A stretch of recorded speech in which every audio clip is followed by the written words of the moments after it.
Olá, bom dia a todas e todos. Infelizmente eu não vou poder participar da live por conta de compromissos políticos e que são assim, vai ficar muito corrido e a minha participação no final das contas vai, sabe, talvez não aconteça por conta do trânsito que eu vou ter que fazer até São Paulo.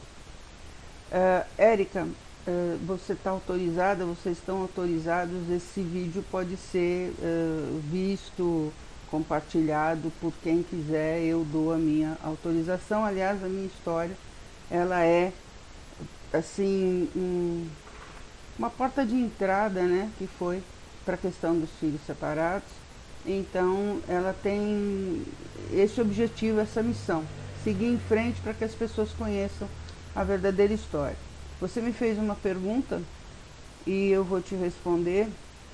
Você fala sobre a foto dos filhos, né, que foram levados para o preventório dentro de uma cesta e embaixo está escrito ninhadas de filhotes. Vou ser sincera para você, quando eu vi essa foto foi em 2010, em abril, na Páscoa. O Arthur já tinha me dito que iria ter algumas coisas que eu ainda não tinha visto. E essa foto foi divulgada no vídeo do Fantástico, onde fizeram o meu primeiro encontro com a minha primeira irmã biológica que eu conheci. E aí, eu fiquei tão chocada com ninhada de filhotes. Eu gosto muito de animais. Não é que me diminuiu. É o fato de pensar que éramos diminuídos pelas outras pessoas, né?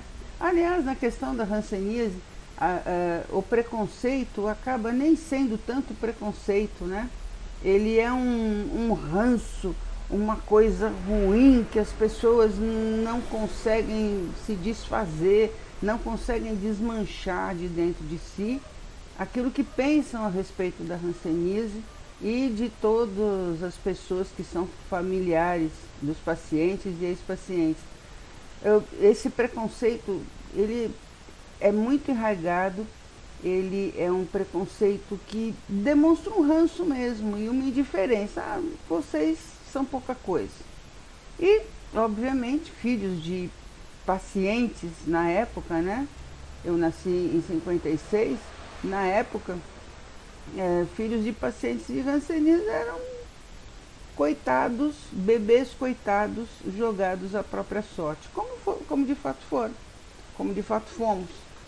Mas eu digo para você o seguinte: a minha adoção, apesar de irregular, porque até hoje eu tenho duas certidões de nascimento, a minha adoção, apesar de irregular, foi uma bênção para mim. Hoje em dia eu faço meu caminho de volta nas questões da hanseníase e na busca por justiça aos filhos desses pacientes, mas foi uma bênção para mim. Então, ao mesmo tempo que quiseram se livrar de mim, que era menos uma para cuidarem, né? Para cuidarem não, para terem lá dando trabalho, porque cuidar eles não cuidaram de ninguém.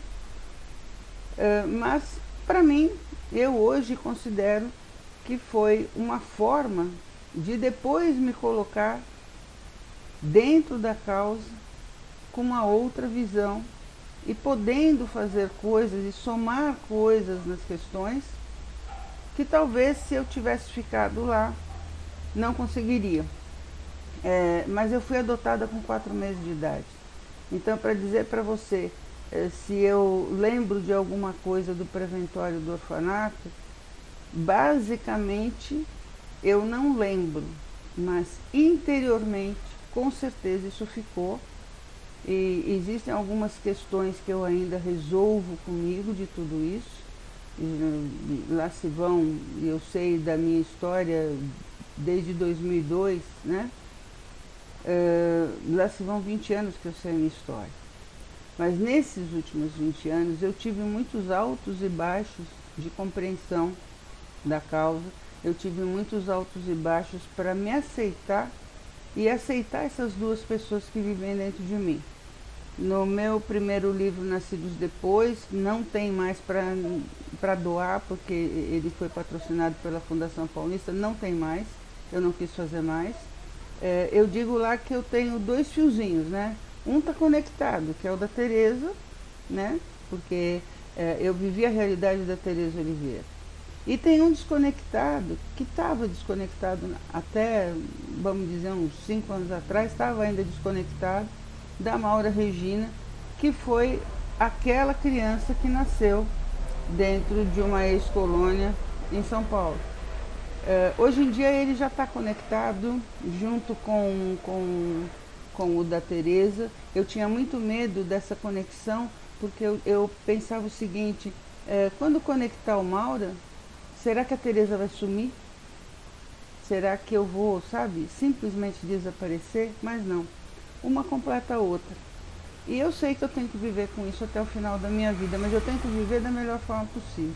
Eu tento fazer com que isso, tudo que aconteceu, tenha um sentido positivo para mim. E eu busco todo dia, todo momento, um sentido positivo da questão de ter sido filha, de ter nascido dentro de uma ex-colônia, e o que eu posso fazer desde o momento que eu sei. Muita gente, quando sabe as suas verdades, né, vamos dizer assim, faz questão de esconder. Não, não quero saber dessa história. Não, eu faço questão de saber, eu faço questão de contar, eu faço questão de dizer que eu tenho muita honra de ter nascido dentro de uma ex-colônia de hanseníase, de pais que foram separados, que foram isolados, que foram trancados dentro de colônias como se fossem também um nada. Na verdade, o nada virou um tudo. Então, para mim, é muito importante. E eu espero que cada vez que a gente coloca esse assunto em pauta, a gente consiga conquistar o coração de mais alguém. Não com pena, sabe, com aquele sentimento ruim de tristeza do que aconteceu para essas pessoas. Mas que essa história toda, esse excesso de injustiça, dê combustível suficiente para as pessoas lutarem realmente por decisões assertivas nesse momento. A gente sabe que qualquer tipo de justiça nesse país envolve política. Então, que as pessoas façam bom uso da política para que essa causa mereça a atenção que precisa para a gente alcançar a justiça.